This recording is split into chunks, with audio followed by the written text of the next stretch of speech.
welcome back to my channel. Today I'm doing something completely different. If you know me and my channel, you know that I usually make Zara fragrance reviews, but today I'm gonna be reviewing 8 new H&M fragrances. These are actually the first H&M fragrances ever that I've tried. I know that they used to have those other bottles with pear, a chocolate fragrance, t-shirt, like those bottles, but I've never tried them. I've actually never seen them on the website.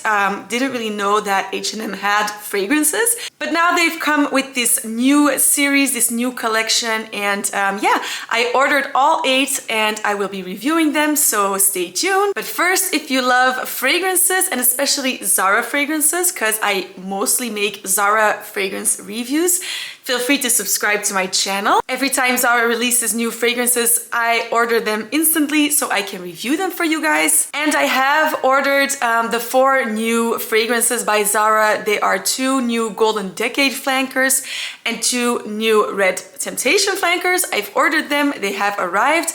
That video is coming up pretty soon as well. But so yeah, today we're doing H&M.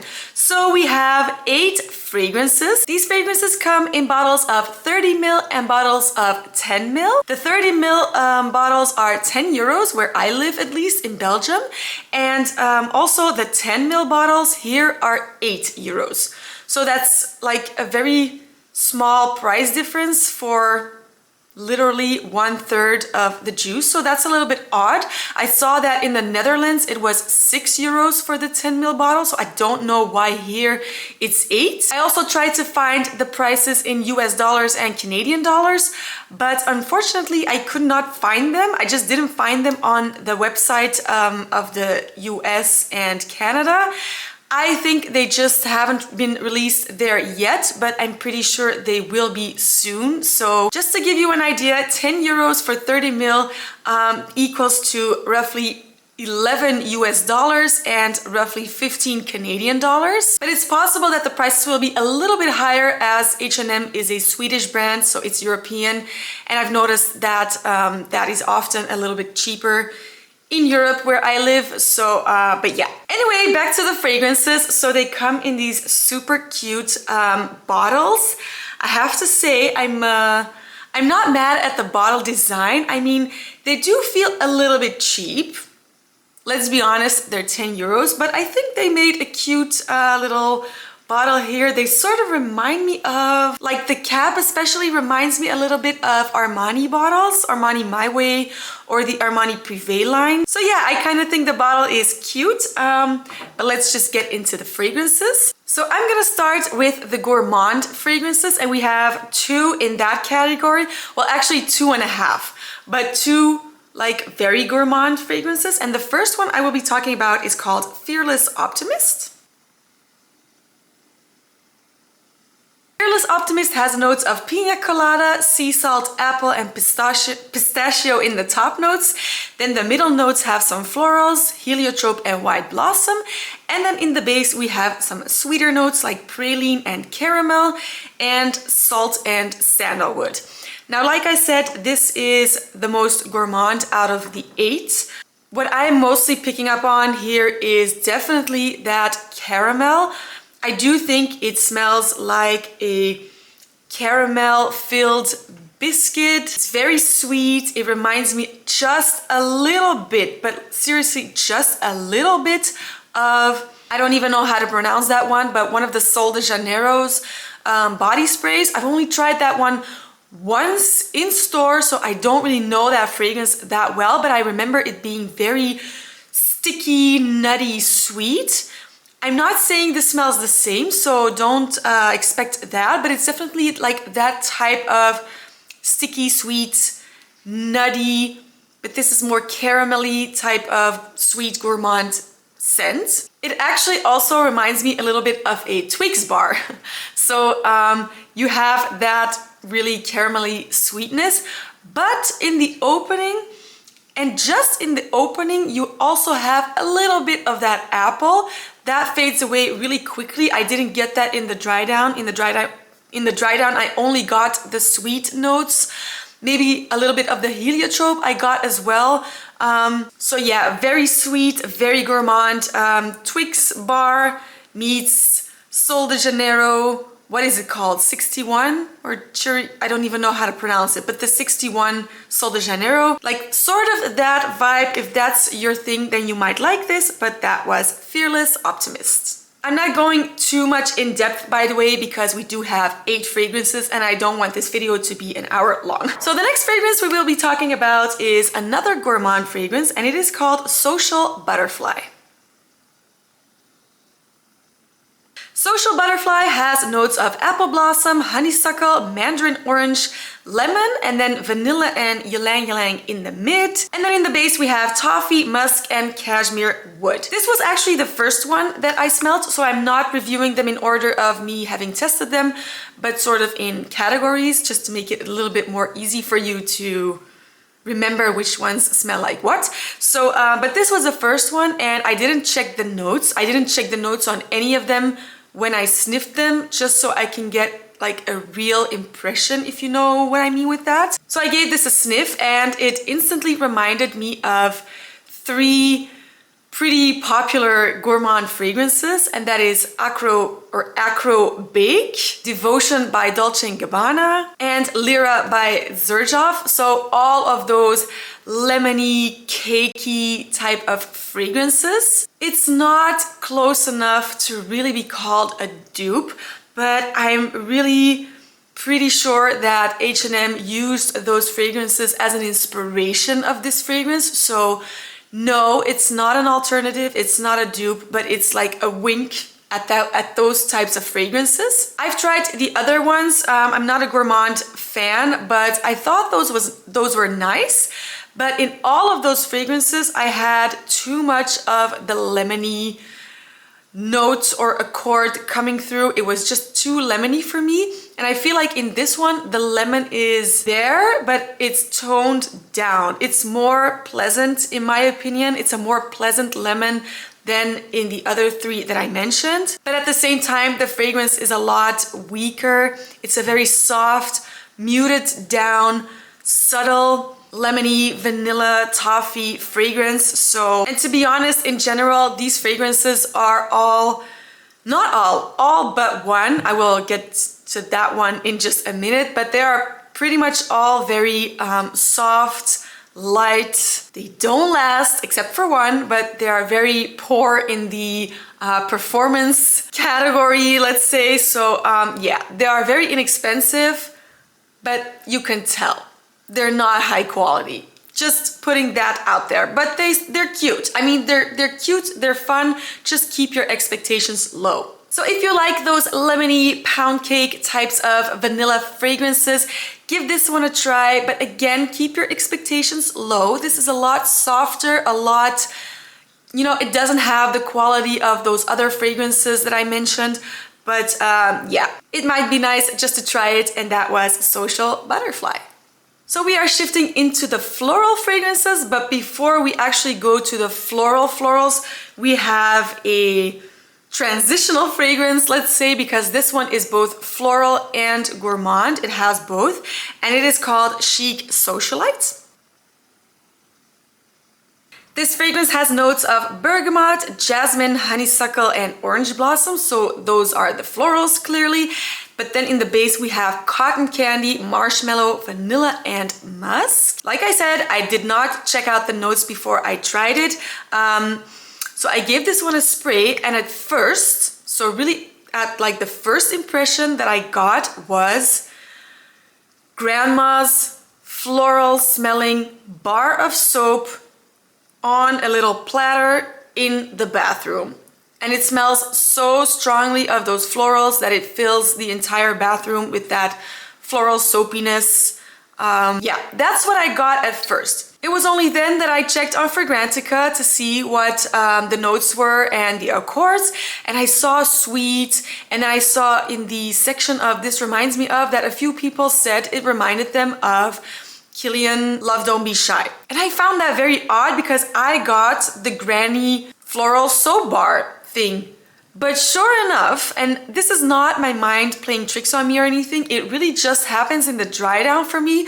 But in that dry down, it transforms from a floral soap to a wink at Love Don't Be Shy. It's definitely not close enough to be called a dupe, but it's undeniably inspired by that fragrance. I mean, it's just too reminiscent of it to just be an accident. I do think H&M used popular fragrances as an inspiration, but they're all sort of like, yeah, inspired by. There's no other way to say it. So I don't think they're close enough to be called dupes.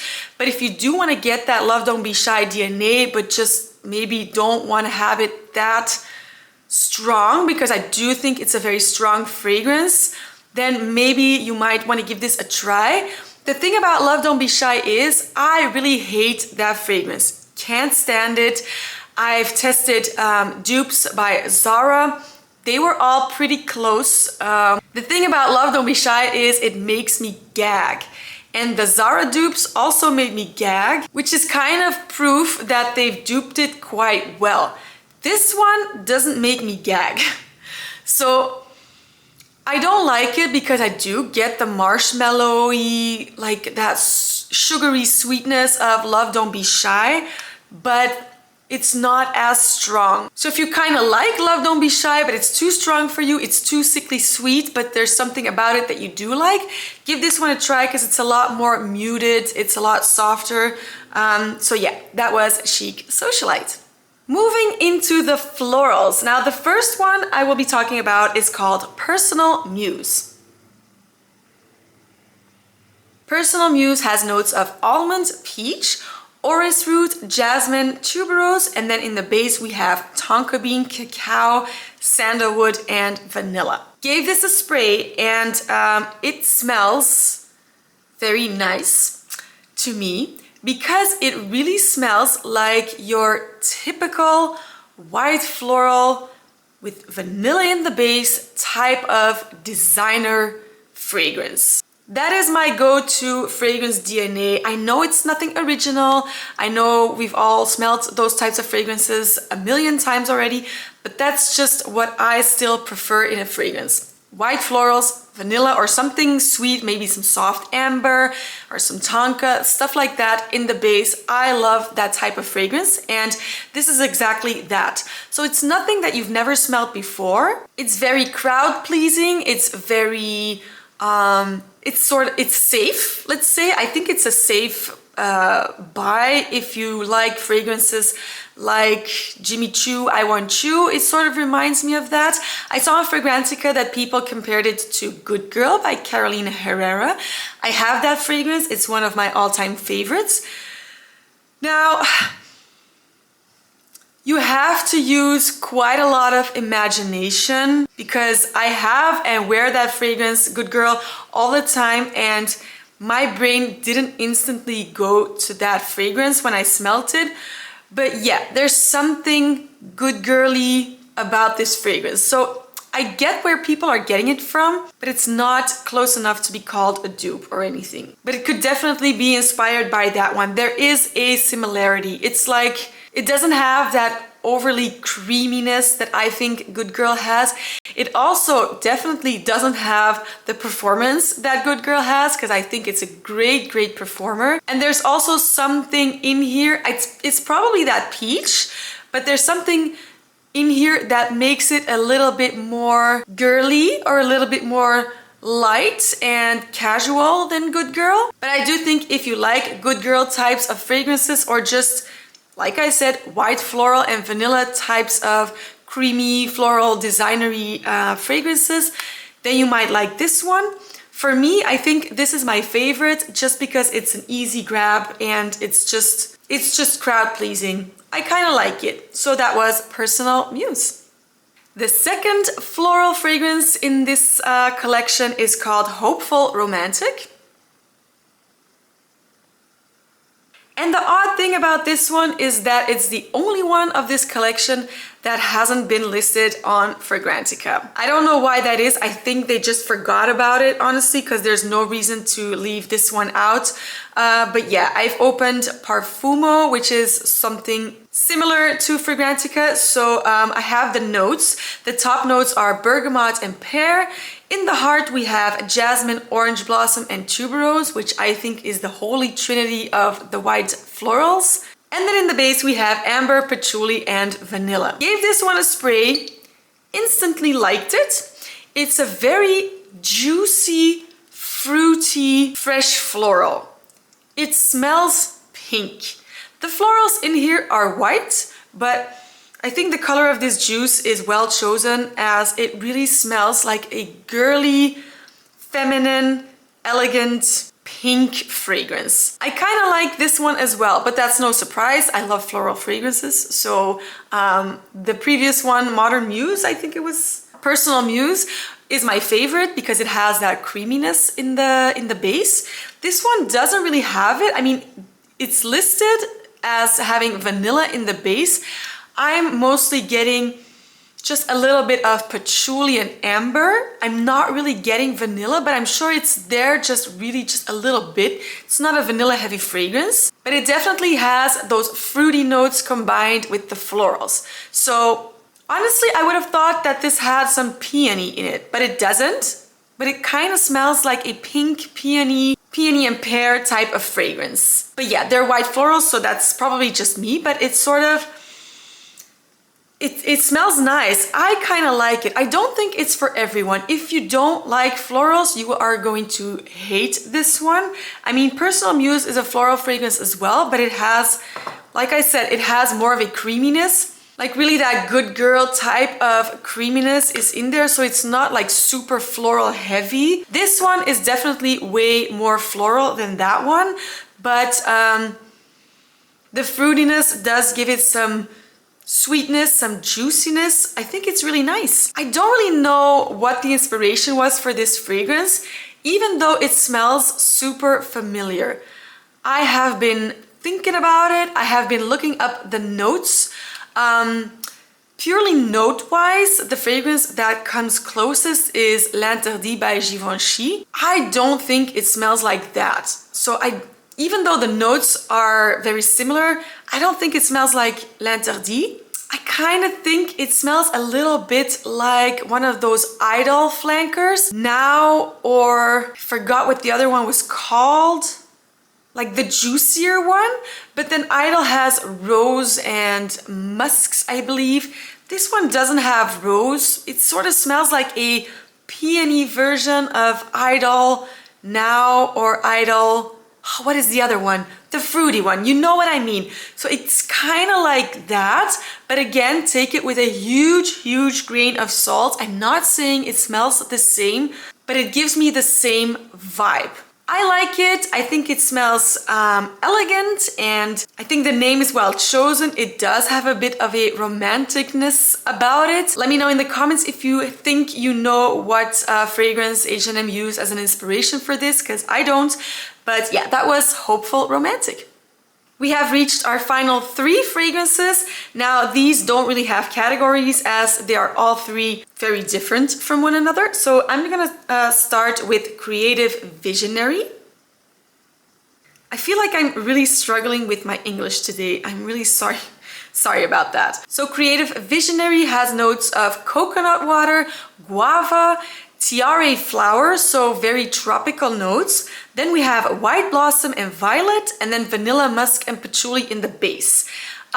Gave this one a spray. You absolutely get the tropicalness of this fragrance, but even though, you know, it has coconut water and not just coconut, and I feel like that's noticeable. I love coconut fragrances. My favorite one is Soleil Blanc by Tom Ford, but that one is very like a creamy coconut fragrance, creamy coconut white floral. It's not like that. It doesn't have creaminess. It's not coconut milk. It's not really that body lotion or sun tanning lotion type of creaminess. It really is coconut water. It kind of smells more like a heat protecting spray that you spray on your hair in order to protect your hair from the sun. For some reason, I'm getting more of that. If I had to compare this with a well-known fragrance, and again, I cannot stress this enough, take it with a grain of salt. But the fragrance that I would compare this with a little bit is Coconut Fizz by Guerlain. That one sadly has been discontinued. It's very hard to find, and even if you find it, there are a lot of fake ones. My English is terrible. So there are a lot of fake ones going around, so be careful. I luckily have 2 bottles of that fragrance, but honestly, I very rarely use it. Anyway, it's definitely not the same, but it's sort of that sweet, fruity, coconut watery, almost like a sweet coconut drink type of scent. And honestly, I didn't really like it. It's too sweet for me. It's too... Like, I could wear this when I'm on a tropical vacation. Maybe I would enjoy it a little bit more, but I would never wear it here.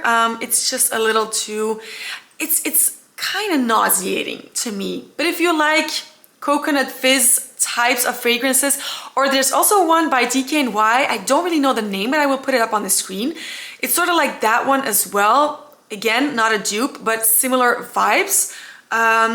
So it's not really my thing, but if you like those types of fragrances, you might want to give this one a try, and that was Creative Visionary. Next one I will be talking about is called Adventure Seeker. This one has notes of bergamot, black pepper, jasmine, orris, tobacco, and then in the base we have amber, cedar, leather, milk, praline, musk, and sandalwood. Gave this one a spray, and the pepper in here is very strong. I felt like it was a very strong, peppery, sandalwoody fragrance. It is definitely the most unique fragrance out of these 8. Very peppery, sandalwoody. I'm getting the leather. You really do get most of the notes listed. For me, it's too peppery. The pepper is very spicy. In the final dry down, that pepperiness does fade a little, so it does get toned down somewhat, and then you are left with a sweeter, sandalwoody, leathery, cedary woodiness that is absolutely not unpleasant. But that opening, the pepperiness, I mean, it takes me too long to wait for that dry down before I find it nice. I kind of just want fragrances that I like from the very beginning, or even, you know, I could wait a few minutes, like 5 minutes before it becomes nice. This one I had to wait around 30 minutes before the pepperiness sort of took off. So it's definitely not a bad fragrance. If they would have added a little bit less of that pepper, I might have liked it a little bit more. And I don't really know what the opening reminds me of. It's so peppery that I don't really have references for that, as that is not really a type of fragrance accord or note that I gravitate towards too. But the dry down, when it becomes sweeter and it becomes more woody, does remind me somewhat of This Is Her by Zadig and Voltaire. I know I'm repeating myself, but I just have to really make this very clear statement that no, it's not exactly the same, but I do think it's inspired by. So it's a wink at This Is Her, but if you love This Is Her, I don't think it's a great alternative. That was Adventure Seeker. We have reached our final fragrance, the last one out of this collection, and this one is called Modern Minimalist. This one out of all 8 has the best performance and projection and longevity by far. This is actually the only one that has a decent performance. The notes in here are eucalyptus, cotton flower, citruses, lily of the valley, jasmine, rose, and then in the base we have cashmere wood, amber, sandalwood, and white musk. Now this is very simple to explain because it just smells exactly like laundry detergent. The powdery white with the little blue thingies in the white powder, that type of powder, that type of laundry detergent. It smells exactly like that and pretty much nothing else. So I don't think it smells like an actual fragrance, but if you like fragrances like that, and I'm thinking about a very popular fragrance that has that laundry detergent scent, which is Blanche by Rado. I know there are other fragrances like that, but I don't really... You have one by Zarco perfume. It's called The Muse. I cheated, I looked it up, but yeah, The Muse by Zarco perfume. Never tried it myself, but it's quite popular here in Belgium where I live. So very aldehydic, chemical, synthetic, just like a typical white powder of laundry detergent. There's really not much to say about this fragrance besides that. I'm gonna be giving out some awards. So the award for the best performer definitely goes to Modern Minimalist, the one we just talked about, the laundry detergent fragrance. This is the only one that has somewhat decent performance. The other ones, unfortunately, I mean, they are inexpensive, so you're probably not expecting too much, but yeah, the low price does reflect in the quality of these fragrances, except for this one. The award for most unique fragrance goes to Adventure Seeker. I do think that the peppery, woody, spicy DNA is a little bit more daring, let's say. It's less crowd pleasing. So that award goes to Adventure Seeker. And then the award for, let's say for the worst one, my least favorite, I'm actually going to be giving that award out twice. And that is Chic Socialite. That was the one that I said at first you get this like floral soap bar, very grandmotherly, and then it transforms into like just the base of a Love Don't Be Shy. Not really my thing. And also Creative Visionary is the coconut water, sweet, fruity, tropical fragrance. It just nauseated me a little bit. It's too sweet for me. I'm just gonna stick with my Soleil Blanc, which is more creamy. That's just more my taste. Then my favorite out of all these is probably, yeah, it's gotta be Personal Muse. Like I said, nothing you've never smelled before. It's a very creamy white floral. It does have a good girl vibe. It's one of my favorites, so it makes sense that I like this one. So this, out of this collection, this is my favorite. Together with Hopeful Romantic, I do kind of like that one as well. Yeah, this is like for a sunny brunch in the springtime whenever I'm feeling extra girly and I want to wear a dress with heels. So I kind of like that one as well. And that is it for today's video. Please let me know in the comments what you think of these fragrances, if you've tried them. And if you haven't tried them, are you going to try them? Again, feel free to subscribe if you liked this video and you want to see more. And if the video was somewhat helpful to you, I would absolutely love it if you gave it a thumbs up. That really supports my channel, so thank you for that. It is highly appreciated. Thanks again for watching, and I will see you for the next one. Bye!